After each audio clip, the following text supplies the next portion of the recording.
এক ইংল্যান্ড দলকে নিরাপত্তা দেয়া নিয়ে মোটেই উদ্বিগ্ন নন খালেদ মাহমুদ, আর নিরাপত্তার ব্যাপারে আশ্বস্ত করছেন পরিচালক জালাল ইউনুসও।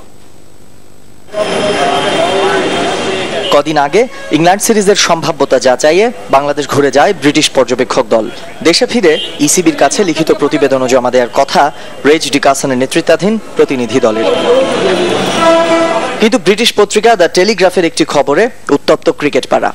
ঢাকা ও চট্টগ্রাম ভেন্যুর মাঠ ও হোটেলের নিরাপত্তা নিয়ে রেজ ডিকাসন সন্তুষ্ট থাকলেও প্রশ্ন তুলেছেন হোটেল থেকে স্টেডিয়ামে যাবার পথে অসংখ্য উঁচু বিল্ডিং থাকায় শতভাগ নিরাপত্তা নিশ্চিত করা সম্ভব হবে কিনা।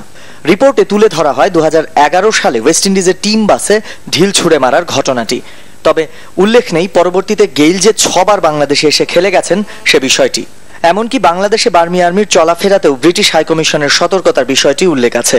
যদিও টুইটারে ইংলিশ সমর্থক ও গণমাধ্যমকে পূর্ণ নিরাপত্তার আশ্বাস দিয়েছেন বিসিবি পরিচালক জালাল ইউনুস। ব্রিটিশ মিডিয়ার এসব খবরকে আমলে নিতে চান না আরেক পরিচালক খালেদ মাহমুদও। বাংলাদেশের রাস্তা কিন্তু আগে থেকে এরকম, এর আগেও এখানে বড় বড় টুর্নামেন্ট হয়েছে। আমরা বিশ্বকাপের মতো এতগুলো টিমকে যদি আমরা এখানে সিকিউর করতে পারি, সাপোর্ট করতে পারি, আমার মনে হয় যে একটা টিমকে হ্যান্ডেল করা বাংলাদেশ সিকিউরিটি ফোর্সের জন্য আমার মনে হয় না খুব একটা ঝামেলা হবে। অনেক অনিশ্চয়তার মাঝেও আরেক ইংলিশ পত্রিকা দ্য গার্ডিয়ান অবশ্য লিখেছে বাংলাদেশ সিরিজের ইংল্যান্ড দলে দেখা যেতে পারে ইয়ান বেলকে। Samiul Titu, channel 24, Dhaka. England Pakistan one day series Bangladesh সফরের জন্য প্রস্তুত হবার ইঙ্গিত দিয়েছেন ইংল্যান্ড অধিনায়ক ইয়ন মর্গ্যান। পাকিস্তান সিরিজকে দেখছেন তার প্রস্তুতি হিসেবে।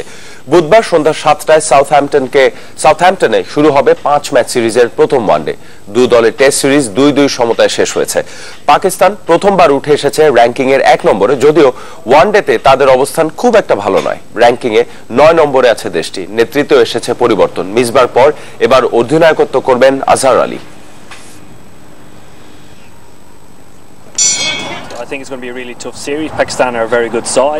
আমার মনে হয় সিরিজটি অনেক প্রতিদ্বন্দ্বিতাপূর্ণ হবে। পাকিস্তান দারুণ দল, বিশেষ করে গত 2 সপ্তাহ তাদের দারুণ কেটেছে।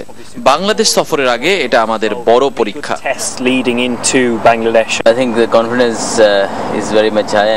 টেস্ট র্যাঙ্কিং এ 1 নম্বর অবস্থান থেকে ওয়ানডে সিরিজ শুরু করতে পারাটা আত্মবিশ্বাসের। গত কয়েক মাস আমাদের দারুণ কেটেছে। আশা করি ওয়ানডে সিরিজেও তা ধরে রাখব। আবারও মাঠে ফিরছেন আকরাম খান, খালেদ মাহমুদ, খালেদ মাসুদরা। হাতে তুলে নিচ্ছেন ব্যাট আর বল। খেলবেন মাস্টার্স ক্রিকেট কার্নিভাল। 1 সেপ্টেম্বর 3 দিন ব্যাপী টুর্নামেন্ট শুরু হবে কক্সবাজারে। সাবেক 90 ক্রিকেটার খেলবেন 6 দলে।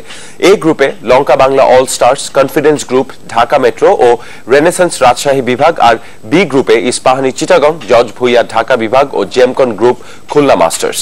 বিপিএল ঢাকা প্রিমিয়ার লিগের পর ড্রাফটে খেলোয়াড় বন্টন হয়েছে মাস্টার্স ক্রিকেট কার্নিভালেও। 3 সাবেক অধিনায়ক আকরাম খান, খালেদ মাহমুদ ও খালেদ মাসুদ এই টুর্নামেন্টের আয়োজক। পুনর্মিলনের পাশাপাশি ক্রিকেট সংশ্লিষ্ট দুস্থদের জন্য তহবিল গঠন টুর্নামেন্ট আয়োজনের আরেক উদ্দেশ্য। দুর্ভাগ্য পিছু ছাড়ছে না শেখ রাসেল ক্রীড়া চক্রের। এবার এফসি